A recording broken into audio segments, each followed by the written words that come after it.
హన్మకొండలోని ఏకశిలా group of institution school వార్షికోత్సవ వేడుకల్లో Pembarthi crafts వద్ద నేడు ఘనంగా నిర్వహించారు. ఈ కార్యక్రమానికి మాజీ ఐఏఎస్ అధికారి జేడి లక్ష్మీనారాయణ హాజరయ్యారు. ఈ సందర్భంగా వారు మాట్లాడుతూ, ప్రతి విద్యార్థి 3 లక్షణాలతో కలిగి, ఒకరు తల్లిదండ్రులను తనను చూసే గర్వపడేలా ఎదగాలని, రెండవది తాను చదువుకున్న పాఠశాలకు అతిథిగా రావాలని, మూడవది తన యొక్క సంతకం ఫోటోగ్రాఫ్గా మారాలని, విషయ పరిజ్ఞానంపై ఎందుకు, ఏమిటి, ఎలా అనే దృక్పథంతో విద్యార్థులు ఉండాలని తెలిపారు. టెక్నాలజీలో మనల్ని అడగడం కాదు, మనమే టెక్నాలజీని అందించాలని ఈ సందర్భంగా ఆయన విద్యార్థులకు పలు సూచనలు చేశారు.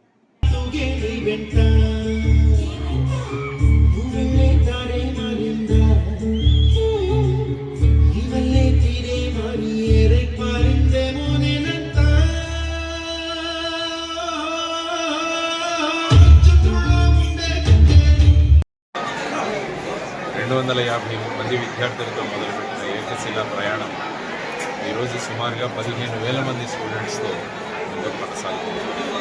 ముఖ్యంగా ఇది కేవలం మార్కులు తెప్పించే ఇన్స్టిట్యూషన్ కాదు, ఇది విద్యార్థులను ఆలోచింపజేసే విధంగా, వాళ్ళలో ఉత్తమమైన మార్కులు వచ్చే విధంగా చేస్తున్న ఒక ఇన్స్టిట్యూషన్.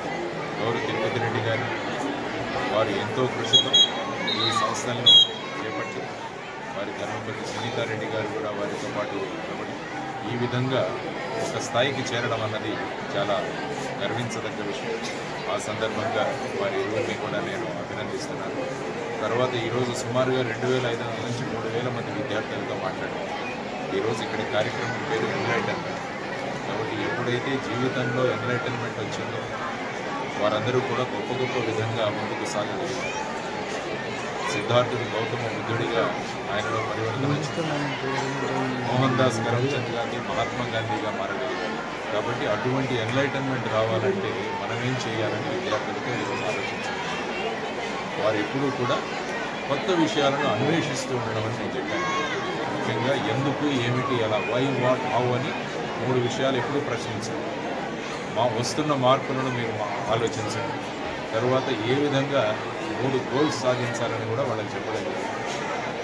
అమ్మ నాన్నలు గర్వపడేలా, నేను చదువుకున్న స్కూల్కి, చదువుకున్న కాలేజీకి ముఖ్య అతిథిగా వెళ్ళేలాగా, నా సంతకాన్ని ఆటోగ్రాఫ్గా మార్చుకునే విధంగా నన్ను నేను ఎన్లైటన్ చేసుకుంటానని వారికి ఈరోజు చెప్పడం జరిగింది.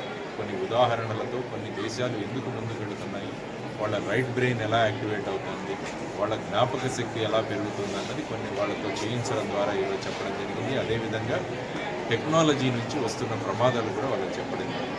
ఇప్పుడున్న స్మార్ట్ ఫోన్ల ద్వారా, సోషల్ మీడియా ద్వారా ఏ విధంగా ప్రభావం వాళ్ళ జీవితంలో పడుతుంది, దాని నుంచి ఎలా మనల్ని కాపాడుకోవాలి, ఎంత తక్కువగా మనం టెక్నాలజీ ఈ విషయంలో వినియోగించుకోవాలి, ఎక్కువ టెక్నాలజీ మనం కొత్త విషయాలను తెలుసుకోవడానికి ఉపయోగించాలన్న విషయాలు వాళ్ళకి చెప్పడం జరిగింది. మరి ఒకసారి తిరుపతి రెడ్డి గారికి, సునీల్ స్కూల్స్లో టాప్ డైరెక్టర్లు వాళ్ళందరికీ అభినందనలు తెలియజేస్తూ ఒక గొప్ప భారతదేశం నిర్మాణం దిశగా మనం అందరం ముందుకు సాగుదామన్న సందేశాన్ని ఈరోజు ఇవ్వడం జరిగింది.